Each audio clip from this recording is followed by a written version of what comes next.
Cumprimentamos a todos na preciosa paz do nosso Senhor e Salvador Jesus Cristo. Começa aqui uma nova programação, a Bíblia Responde, uma programação que via internet, via YouTube, você que está assistindo esses vídeos, para abençoar a sua vida e trazer uma palavra revelada de Deus. Aqui quem vos fala é o pastor Paulo Novaes, sou membro e obreiro da Igreja A Voz do Evangelho no Brasil. Trabalhamos com parceria com o nosso irmão Joaquim Marciano Neto, do Ministério Vida Familiar em Cristo, obreiro e membro da Igreja Batista Filadélfia aqui de Londrina. E tem outros irmãos também que direto e indiretamente estão participando desse projeto. E o projeto desse trabalho, aqui através do site www.avozdabiblia.com, está transmitindo ao seu coração um conhecimento da Palavra de Deus, que vem esclarecer e trazer a revelação de Deus para a sua vida e aquilo que você precisa aprender e colocar em prática para a salvação da sua alma. Nós vamos trabalhar em cima do tema a era da internet. Quando falamos em internet, nós estamos falando aí em ciência, né? Em sabedoria. Porque o homem que inventou a internet, ele teve uma sabedoria, um autoconhecimento de inventar a internet. E quando falamos em internet, nós estamos falando aí em globalização. Globalização significa unificação das nações, unificações aí em termos político, em termos sociais, em termos aí familiar e também em termos religioso, a unificação. E tudo isso que nós estamos falando aqui, estamos vivendo essa realidade, é cumprimento das profecias bíblicas, tanto no Velho como no Novo Testamento. E tem um homem que ele escreve sobre essa evolução. E nós vamos pegar como base um versículo, mas você pode ler outros textos da Bíblia e fazer uma comparação do que nós estamos falando. Em Daniel, capítulo 12, versículo 4, ele diz assim: Tu, porém, Daniel, encerra as palavras e sela o livro até o tempo do fim. Muitos esquadrinharão e o saber se multiplicarão. E tu, porém, Daniel, encerra as palavras, sela o livro até o tempo do fim. Muitos correrão de um lado para o outro e a ciência se multiplicará. Então, em outras versões, está dizendo: uns correrão e a ciência se multiplicará. O que é ciência? É um conhecimento aprofundado de alguma coisa. É um conhecimento que o homem adquire, a mulher adquire para inventar, para criar alguma coisa. Ou para fazer alguma coisa, usando a sua mente, a sua imaginação, o seu intelecto, usando as suas mãos, enfim, todo o seu corpo para criar alguma coisa. E o homem criou a internet. E a internet, ela é uma benção? Sim. A internet é uma benção, a televisão é uma benção, porque é uma criação do homem, que o homem fez, a sabedoria o homem recebeu, porque todos nascem capacitados, e estuda, desenvolve essa capacitação e cria, como criou o carro, fez o carro. Como o avião, Santo Dumont, ele inventou o avião. Veio outras pessoas e aperfeiçoou o avião. Alguém criou o carro, inventou o carro, veio alguém e aperfeiçoou esse carro, que de 1920, muitos anos atrás, agora nós temos o carro moderno, que tem o computador dentro dele, e às vezes ele funciona por voz de comando, né?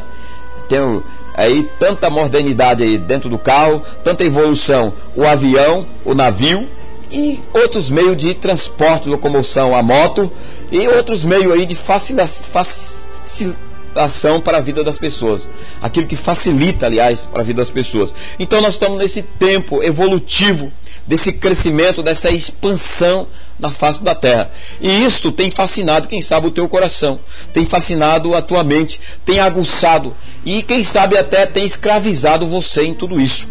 Mas Deus não quer que nós ficamos presos a nada, porque Deus nos criou a sua imagem e semelhança, para nós adorarmos o seu nome, para nós termos um relacionamento espiritual com Ele.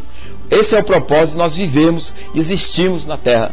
Então, Deus ama a tua alma. E nesta era da evolução da internet, da evolução aí do celular, da evolução da televisão, né? A televisão preta e branca foi lançada, agora nós temos ver a televisão aí colorida, agora tem a televisão moderna, que você, quem sabe, tem na sua casa.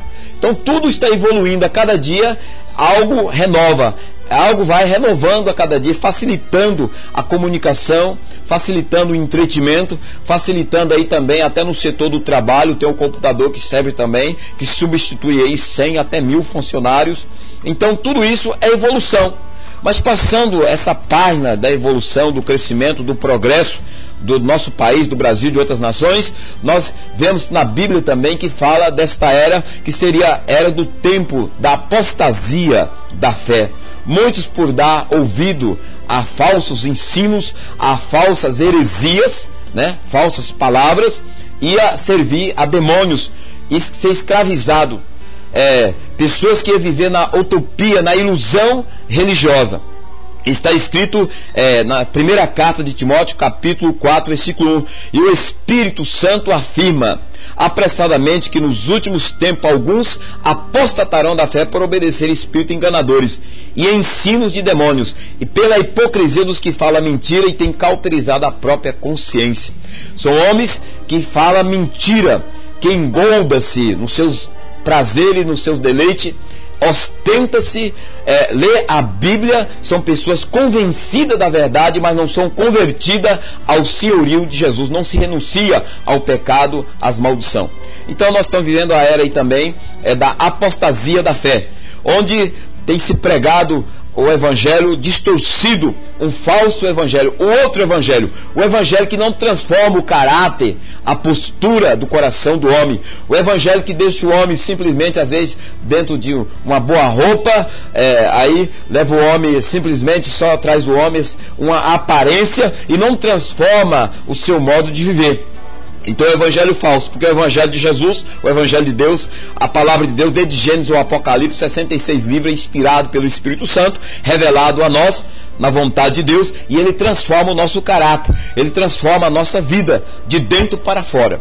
E nós estamos na era também aí, em que os pais odeiam os filhos odeiam os pais, rejeitam aqueles que o gerou, e até mães que pegam seus filhos recém-nascidos e lançam nas latas do lixo. São tempos trabalhosos. Está escrito em 2 Timóteo, no capítulo 3, diz assim: sabe, porém, isso nos últimos dias sobrevirá um tempo difícil, pois os homens serão egoístas, avarentos, jactanciosos, arrogantes, blasfemadores, desobedientes aos pais, ingratos, irreverentes. Então, só você ler aqui, em 2 Timóteo, capítulo 3, tem uma relação de uma lista de atos dos homens que praticam, né, que contradiz a justiça de Deus, aquilo que é justo, aquilo que é puro. Então nós estamos nesta era em que as pessoas não dão mais valor na vida, se mata por uns trocados. Quantas pessoas elas matam aí por uns trocados, por 10 reais, às vezes por um pouquinho de droga, ela mata o outro, ela destrói o ser humano, e um dia ela vai prestar conta diante de Deus. Então, tudo isso que nós estamos vendo nessa era da internet, do celular e de outras coisas a mais que evoluem.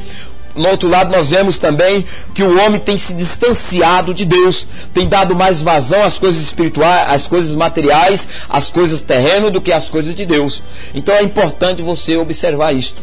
E também está escrito por Jesus Cristo, no Evangelho de Mateus, capítulo 24, versículo 12, ele diz que nos últimos tempos, a iniquidade ia se multiplicar e o amor de muitos ia se esfriar. Graças a Deus que é o amor de muitos, não de todos, porque vão permanecer os remanescentes, aqueles que amam a Deus, que servem a Deus, como Daniel, que renuncia às agorias do mundo. Daniel, quando foi levado ainda adolescente para a Babilônia, ele, os seus 3 amigos, você pode ler, Sadraque, Mesaque e Abednego, eles renunciaram à comida da Babilônia, eles renunciaram à luxúria da Babilônia, eles renunciaram àquele sistema de vida em que o rei vivia, impunha naquele reinado, e Deus honrou Daniel, e Daniel se tornou um homem abençoadíssimo. A Bíblia diz que ele orava 3 vezes por dia. Daniel passou por processos doloridos, por sofrimento, por perseguição. Daniel, ele foi levado à corte do rei, ele foi um político abençoado, mas não se misturou, não se contaminou com as agorias, começando pela comida, não se contaminou aí também com a loucura que muitos se contaminam hoje aí, roubando, lesando, né? Fazendo coisas que não deve. Então Daniel, ele distanciou-se do mal, não se contaminou com a corrupção daquele país, daquele reinado. E Deus honrou Daniel, e Deus deu visão para Daniel. Daniel chegou um tempo que ele foi lançado na cova dos leões, e Deus livrou ele da boca dos leões. Deus honrou Daniel, e Deus mandou ele escrever esse livro que nós tomamos como um livro apocalíptico do Velho Testamento.